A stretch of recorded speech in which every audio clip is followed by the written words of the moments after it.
Assalamu alaikum wa rahmatullahi ta'ala wa barakatuh, mes frères et sœurs. Nous nous retrouvons pour la suite des fondements du droit musulman, Ilm Usul al-Fiqh, de Abd al-Wahhab Khalaf, rahimahullah, avec donc la troisième source, le raisonnement analogique, al-Qiyas, et donc la définition de la raison d'être du jugement, al-Illa. Le terme arabe al-Illa signifie la raison d'être du jugement qui s'applique au cas principal. C'est la caractéristique intrinsèque de la chose ou de l'acte qui justifie son statut juridique et religieux. Si cette caractéristique se trouve aussi dans le cas subsidiaire, cela justifie qu'on accorde au cas subsidiaire le même statut qu'au cas principal. Par exemple, le vin provoque l'ivresse. De ce fait, il est illicite. Par analogie, toute boisson enivrante est illicite. De même, surenchérir sur l'acte de vente déjà établi par une autre personne est illicite, car cela représente une transgression de ses droits. Par analogie, surenchérir sur l'acte de location établi par une autre personne est illicite, puisque la même transgression s'y retrouve. La raison d'être d'une prescription, al-illa, est la circonstance qui la justifie directement. On parle aussi de cause ou de motif. Les ulama sont unanimes sur le fait que toute prescription divine est utile et pratique. Soit elle engendre un bien pour les musulmans, soit elle éloigne d'eux un préjudice. Cette intention pratique, présente dans toute législation, constitue l'objectif recherché par une prescription, c'est-à-dire son but ou son bien fondé, el-hikmah. Considérons par exemple le but des prescriptions suivantes.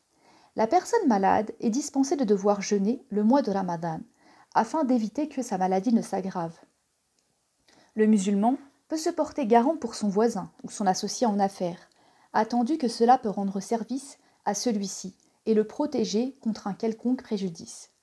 L'auteur d'un meurtre avec préméditation est puni de mort afin de dissuader d'autres personnes de commettre des actes similaires et afin de préserver la vie humaine.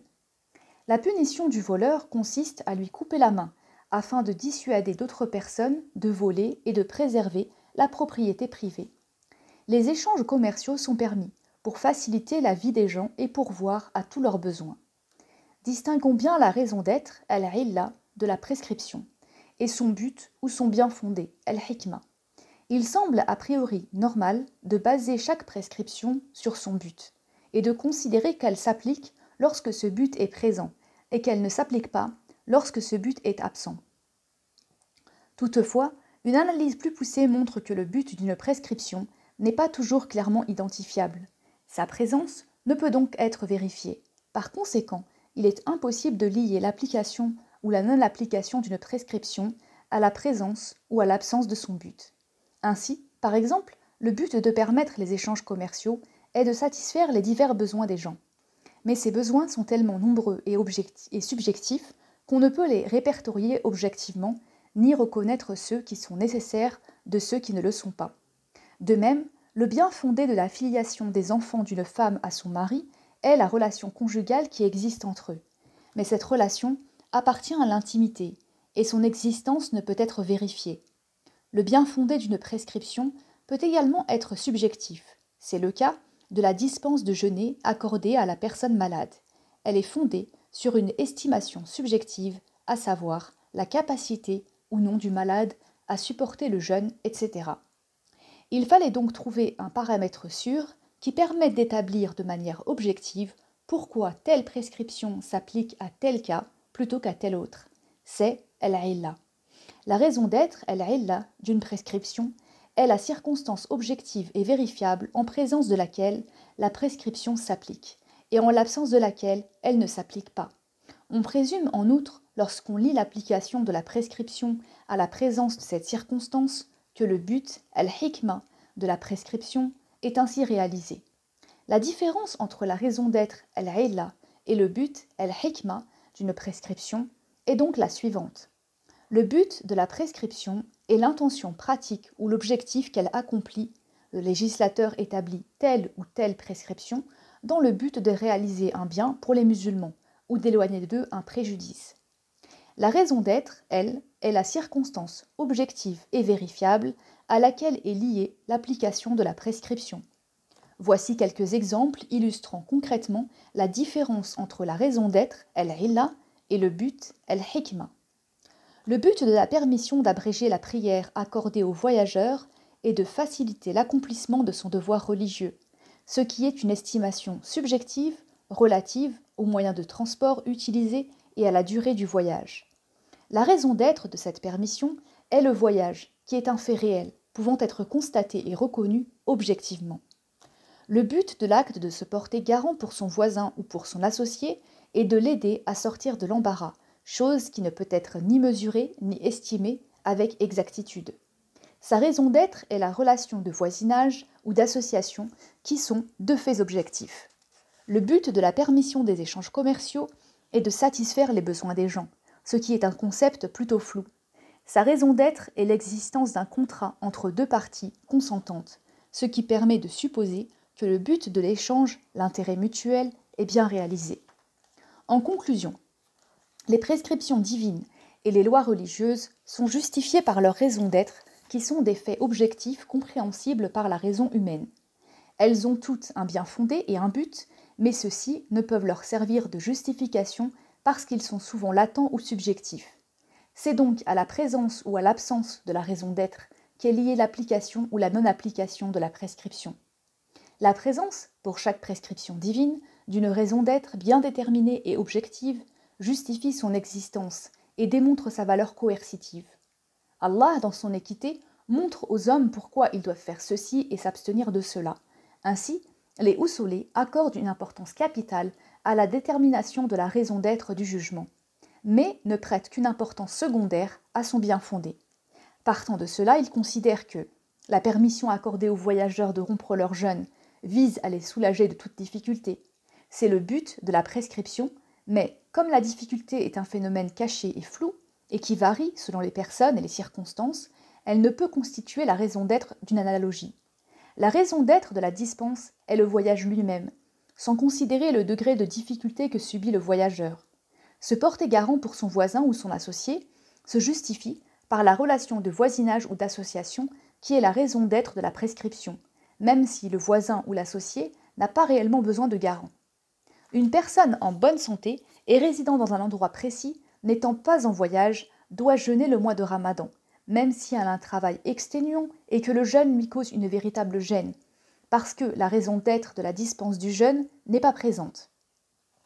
Pour prendre un autre exemple, on réussit à un examen lorsque l'on obtient la moyenne nécessaire. C'est la raison d'être de la réussite. Même si on ne maîtrise pas parfaitement les connaissances requises, ce que l'examen a pourtant pour but de vérifier.